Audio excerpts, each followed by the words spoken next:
I'm Damien Holbrook from TV Guide Magazine. Thank you guys for being here for the Flash panel. I'm going to bring everybody out right now. So first we've got executive producer Todd Helbing, Mr. Keiynan Lonsdale, Candice Patton,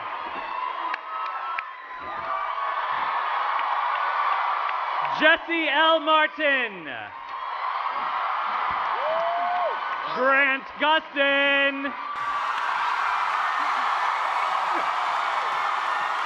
Tom Cavanagh, Miss Danielle Panabaker, Carlos Valdes, and new to this crazy family, Mr. Tom Felton, and executive producer Aaron Helbing.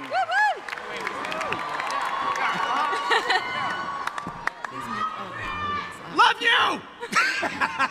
All right, let's get right to this. Helbings, executive producers, how big are the changes that Barry has enacted? Well, you saw a little snippet of it. Yeah. I mean, this is something that, is going to ripple throughout the whole season. Obviously, Barry grew up now in a different family. His parents were still alive. He didn't grow up with Joe and Iris in his house. Cisco obviously has gone on to make some money. I don't know what the hell's going on. Grant's stealing your thunder. I was doing a selfie. Yeah, Grant's still doing a selfie. I'm done. We saw a quick glimpse of a couple characters in there that seem to be new to this Flashpoint. A certain black hooded masked person. Yep. What was that? So we're doing a really cool thing this year that we haven't done before. We're doing two big bads. One is a speedster that we'll reveal later, but the other, the guy that you saw, the creepy guy with the mask, is Dr. Alchemy. All right, okay. And what, Aaron, what can you tell us about Dr. Alchemy? He's a bad dude, and he's going to be a formidable adversary to the Flash and everybody on the team throughout the season.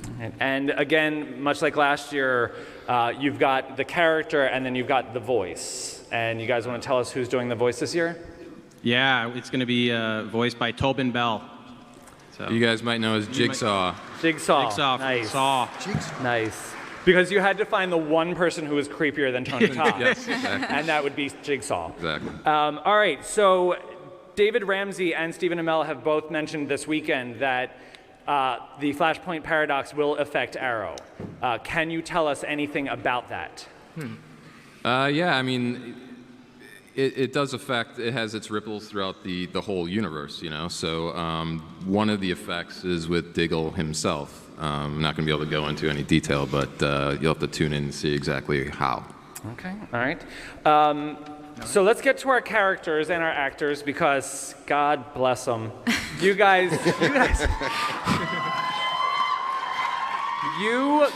had a rough year. You guys went through it last year. Let's talk about this. Barry's actions. Barry. Sorry. Grant, how is he going to be, how does he feel about these? About these changes? Yeah. Yeah, well, first, Barry doesn't realize how much has changed. I mean, the whole reason he did this is so his parents would be alive, and they are. So I think when we find him, he's still kind of living in that, like, blind bliss and, like, just kind of ignoring what other changes are out there, or unaware, at least, when we first find him. Okay. He tends to beat himself up a bit. Yeah. Yeah. And as things start to fall into place and he starts to realize, like, oh, the woman I love is the woman who does not know me. Yeah. Well, he knows that, like, out of it. But I think Barry, he also knows, though, that conversation from the season 2 finale on the porch with Iris still happened. And they had, well, I mean, as far as he remembers, like, he remembers that happening. So I think his plan is, like, I'm just going to find her, like, and it's gonna work out, like, so, What's he gonna do? Good old Barry logic. Barry logic.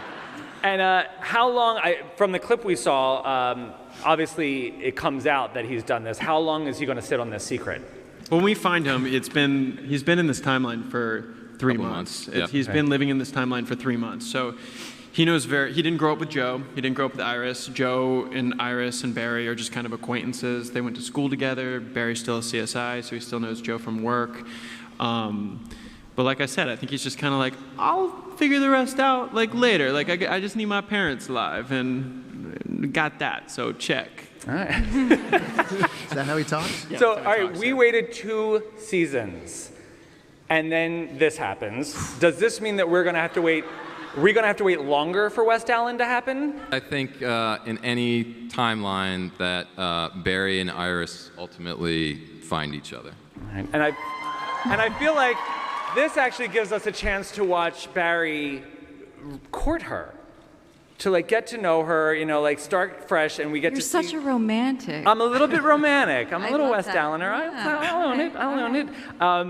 Candice, Iris is amazing. She's just so great. And last year we got to see a lot of the characters develop into this new form of what they were capable of. And we saw you last year, and part of me at least, was like, she's so amazing.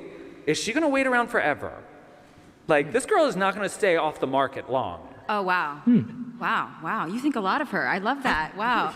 I think the thing about Iris and staying off the market, I think she had to fully grieve the death of Eddie. Obviously, Barry was involved with Patty at the beginning of season 2, and she was respectful of that relationship and quite supportive of that. And I think, she had to come to a place in her life where she had grieved Eddie and was finally ready to move on, and we saw her try and do that with Scott Evans, a little bit, her editor, which is a little suspect.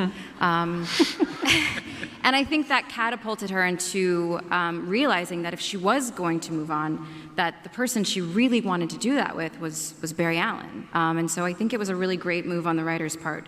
When she was ready to move on, it took her a while. She didn't just rush into a new relationship. She waited, and she knew it should be with Barry. One of the things also that loved seeing start to develop, and because of this kind of reset, the idea of Keiynan and Iris being friends and hanging out, having that connection. Where does this place them now? Because I ship them too. Oh, wow. What do you call that? Yeah, what's that ship name? This shipping thing is, wow. Yeah, I don't know what the female friendships are going to look like this season, but I think I would say for both of us that anytime we can have women on television that are friendly and supportive, I think we should do that. I love that. And it's so nice to see these characters not fighting over a guy. Absolutely Totally. not. I would have issue with that as well. Yeah. But Danielle, obsessed with Killer Frost. Oh, obsessed. Who knew you had it in you? Well, thanks. So was being bad so much more fun? It was a treat. It's so fun to be on a show where that's a possibility, where for 2 episodes, everybody in our cast did an unbelievable job with their Earth 2 doppelgangers. It's bonkers to look around on set and to see, Reverb and Carlos and Cisco. It's really a testament to the show as a whole that we were able to pull that off. What did you think when you saw her costume? Oh, I loved it. It was so fun. I mean, we had a little bit of time to try a few different things. The original wig that we tried for Killer Frost was like a short little pixie wig. And I was like, well, what if we put a little more hair in? And it just kept getting longer and longer and longer till what we ended up with. Love it. All right, so she's had it rough. She's, everyone she loves dies, is sucked into a portal, Not great. villainous. They're erased from history. Any chance that with this new world that we can find her happy? Sorry. That didn't sound very sincere. Yeah, it didn't do at all. I hope so. Even if Grant doesn't, I hope. Yeah. Of course I hope Of course so. he does. We all do. We all do. Well, nobody does heartbreak better. So, Oh, thank you. yeah. All right, Carlos.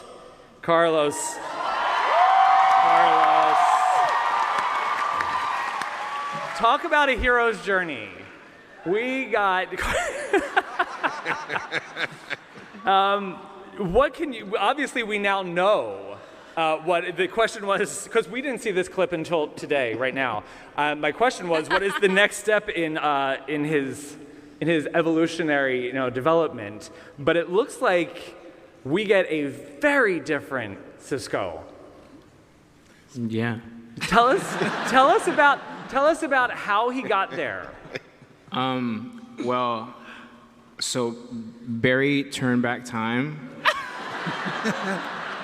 And he sort of created a different timeline in the process. Some would call that Flashpoint. Yeah, and in that different timeline, You got $1 billion. Cisco is an ostentatious billionaire. As he should be. Yeah, he flossing. So there you go. That's And what is his specialty? making money. Nice. Like legitimately, like that's all his arc. The beginning of Just season keep 3 is making about. money. Like, he's always like flexing how much money he has and how rich he is. So that's pretty much his best qualities as a person is his ability So to wait, so make does this money. mean no more like quips or movie lines or? There are definitely quips. I think regardless of the fact that this is a different version of Cisco, I think the core is still the same. You know what I mean? He's still very quick. He's still an engineer at heart. He's fascinated with the way the world works, and he's very good at what he does. You know. All right. Okay. And Jesse. Yes? Let's see. Joe West is the dad we all want. Oh. He is the dad we all want. But we also want Daddy to be happy. Yes. Daddy wants to be happy too. What? Well, all right. Where is he? You mean with When we, happiness? in our new timeline, how's he doing? He's very unhappy. Oh my. He is. He's very unhappy. Things at home aren't going well. He's having a particular issue with his youngest and only daughter, and it doesn't seem solvable. So Joe gets quite depressed about it. And it starts to affect his life, it starts to affect his work, and even though him and Barry aren't tight like that anymore, we do work together, Barry is the one that makes sure Joe still has a job. Because things get so dire that Joe just doesn't want to do anything, to be honest. So we're still in that journey to the happy thing. Yeah, all right, okay. Tom Cavanagh, a.k.a. Carlos Valdes. If Joe West is the dad we all want, Harrison Wells is the uncle we all fear. Oh my God. Yet his relationship with Jesse last season showed us a side of him that we had never known he was capable of. Now that he's off back into his own world, we still don't know how he comes back. But when he does come back, has his relationship with Jesse and the changes that have been triggered, have they mellowed him out? Who knows, Damien? Really? That's a solid, strong, eviscerating question. I can't give the answer to that right now. I will say that it's enjoyable if by the time this season or this show is done its run, if I can get to triple digits in the number of characters that I play. That'll be a nice little bucket list thing checked off. Well, that was the one thing I also wanted to ask Grant. How many times have you filmed the mother character's murder? I mean, how many times is this man going to show up in the living room? No, I know. I mean, for real. I think we've been in that room shooting a version of that scene like at least I want to say 5-6 times. Yeah. I mean, and Michelle that plays Nora Allen is like the most amazing actress, and it just like gets there every time. I can't think of that storyline without like welling up, but for real. Like, so I'm not gonna go there. There you go. All right. Keiynan Lonsdale, we saw what you're doing. What'd you see? What's up? How is Kid Flash? He's good. Yeah? Did you realize that you were going to end up in that suit so quickly after joining? No, not so quickly. I mean, I had an idea that it would happen eventually, but yeah, when I got the script, I was like, oh, this is happening. And I was actually having like not a great day that day, so that definitely made my day. Nice. All right, and tell us about the costume. Well, what do you guys think? Yeah. What do you guys think? Yeah. And what kind of speedster is he compared to Barry Allen? I mean, there's similar qualities. He's Kid Flash, so I tried to play him with a really young, lighthearted, almost cockiness to him that it can sometimes be his downfall.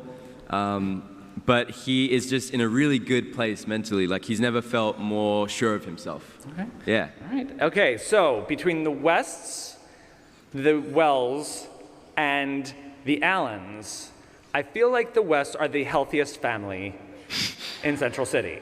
Wow. How is the dynamic with the three of you? In real life? Yeah.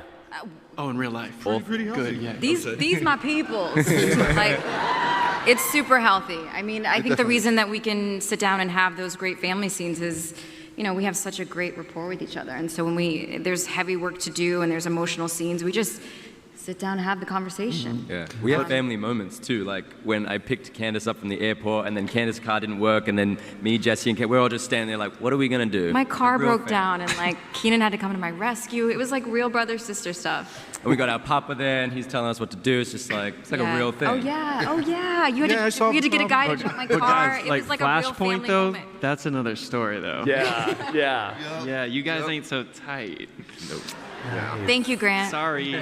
Sorry again. Sorry. Mr. Tom Felton. Hello. Thank you. How about that? Yeah, it's good to be back. Thank you. So I think they recognize you.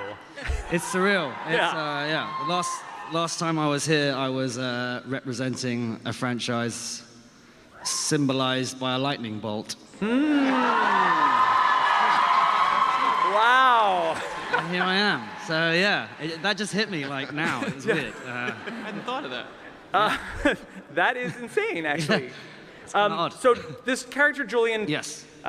we hear that he is smart and he suspects Barry is hiding something. You know more than I. Okay, well, should we see this guy as a threat?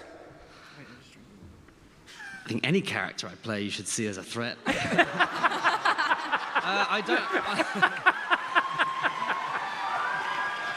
I honestly don't know.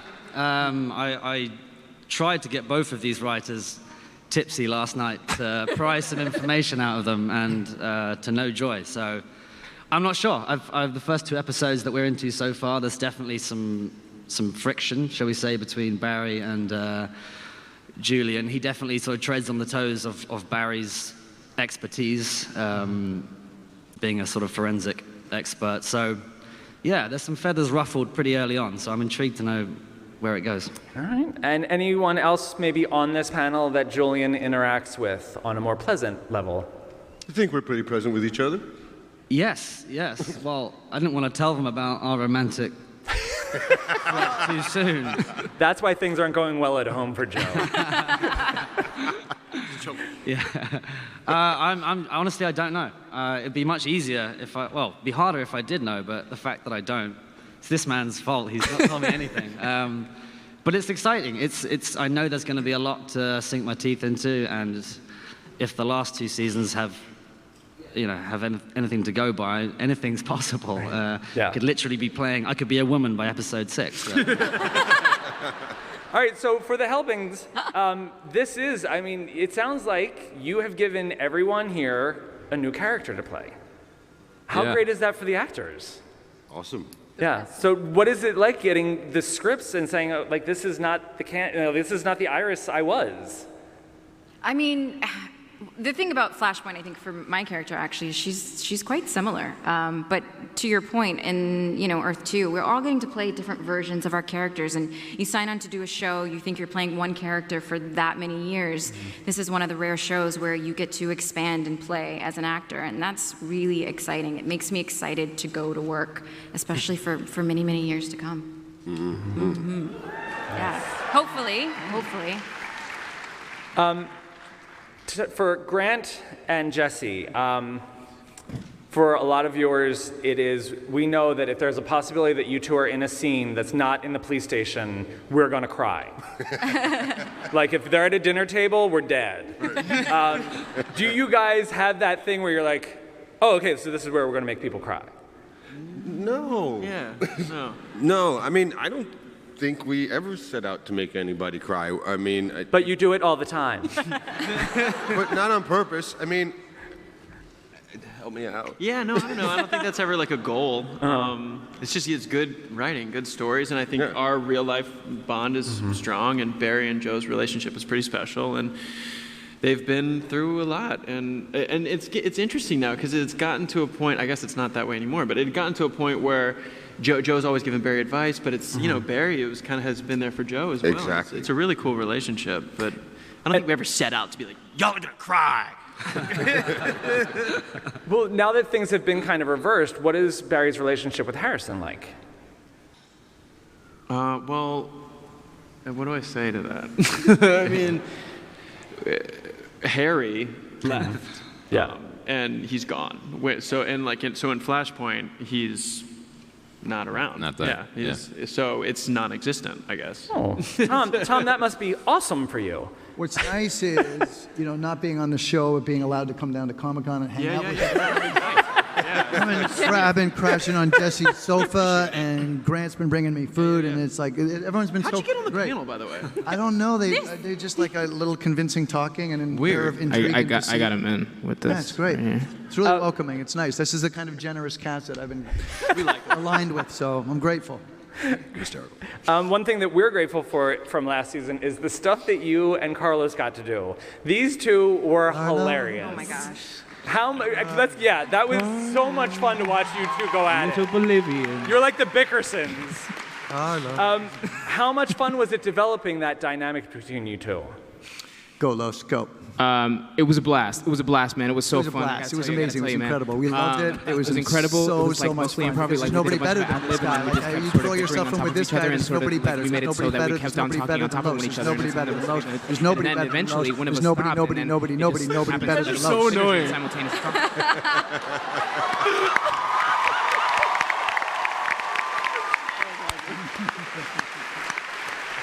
So there you go. That's the answer. Amazing. All right. Amazing. I don't even know what happened just there. I think I may have just had a flashpoint. So when this panel was announced, I had tweeted out that Grant should prepare. Yeah, you did, huh? I tweeted you back, too. Because something that, when you guys started working together, Jesse and Grant, there was some off-camera cultural arts development. Wow, that's nice. Yes. Put it. Where you both started to dance. Or at We least always had been. You've always, but one of you could tap dance, one of you could not. Correct? No, we can both tap. Yeah. He's just a little better. They than both I am. could tap. He's just a little better. He's better. Well, we would like to see actually who is better. What did you teach me? What is the step?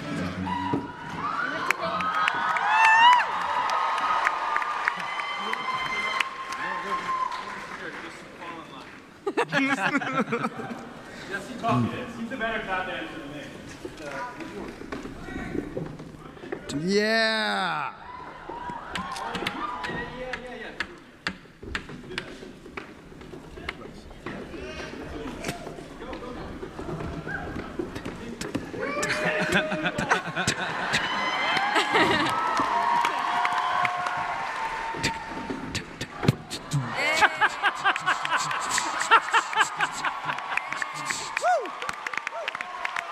There we go.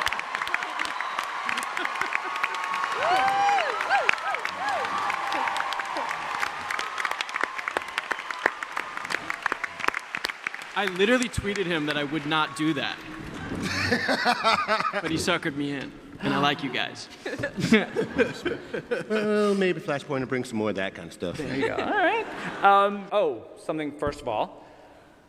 The crossovers. Crossovers. Especially the really fun one-offs where we get to see Diggle turn up for the King Shark stuff or, I thought you were just saying Diggle turn up. I was like, that'd be odd. Just Diggle shows up. And Let's go. Do you have any lined up that you can announce right now? Yeah, episode 2, we're going to have a little Felicity on the show. Okay. And what can you tell us will she be doing? She and Barry are... She's giving advice. Yeah. She's giving advice. Giving advice. Cool t-shirt.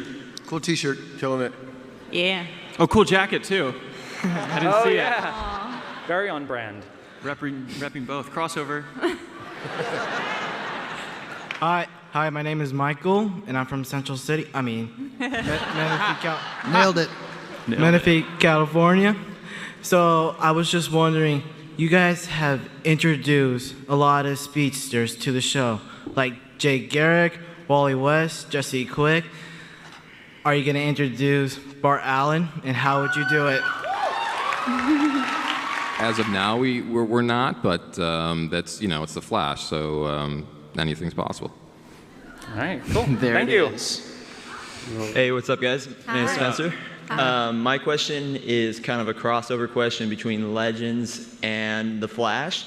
How critically will Barry's decisions play a role in Legends and vice versa? It's all one universe, so they all have ripples, but those guys are traveling through time, on their own missions, so they're kind of in their own timeline, too. It's really, what we're showing is it's really affecting Arrow, so you'll see it on that side mostly. Hi, guys. I'm Kylie. I'm from San Diego. And my question, my question was, if you weren't casted as the role you played, what character would you like to play? On the same show, on Flash? Cool. Cisco? I was going to say Cisco, too. Play Cisco, I think. I don't want to be like Harry. I think that's a great character. So we could still have those interactions. Exactly. We would just be flip-flopping. Yeah. You know what I You mean? can throw stuff around. Flop flipping. Yeah. It's good. I like Thanks that. for having us in San Diego, by the way, Kaylee. Thank you. Awesome, and this is going to be the last question, so, okay. Sick Cal. This is it. Cool mask, bro. Killing it. Hi, my name is Chris. I'm from Lemoore, California. I just wanted to ask, how did it feel to work with Kevin Smith? The best. Yeah. He is the man. Best. Yeah, the best. Yeah, he's just the most genuine guy. Yeah, that's a tremendous question to end it on because we, I think, collectively just think the world of Kevin Smith. And I'm sure that all you people who know him well, well-deserved applause. Yeah, he's tremendous and you love working with him. Yeah, I mean, we worked with him towards the end of the season, and it's a long season, and we love our job, but you're tired at the end of the season, and the crew's tired, and he came in and he uplifted everyone's spirit, and that's not a director's job, but he did it, and it was impressive. I mean, like right before we would do a take, he would say, "All right, best job in the world, people, Yeah. let's do it." And that speaks to like what a mensch that guy is. You know what I mean? What a mensch. And in this universe, how he's respected and all he's accomplished. Just a quick nugget. One of the greatest moments I've seen on set in our entire 2+ seasons was when Kevin saw Grant in the Flash suit for the first time. Kevin took 3 steps back and teared up. And started to hyperventilate. He's like, "Bro, it's my first time seeing the suit." We took a picture together like before we even like shot the scene. He like needed a picture with me like in the suit. Yeah, it makes you excited about what you do. Yeah, he's Thank awesome. you. Thank you, guys. You were an incredible crowd. Thank you. Let's give it up for the Flash.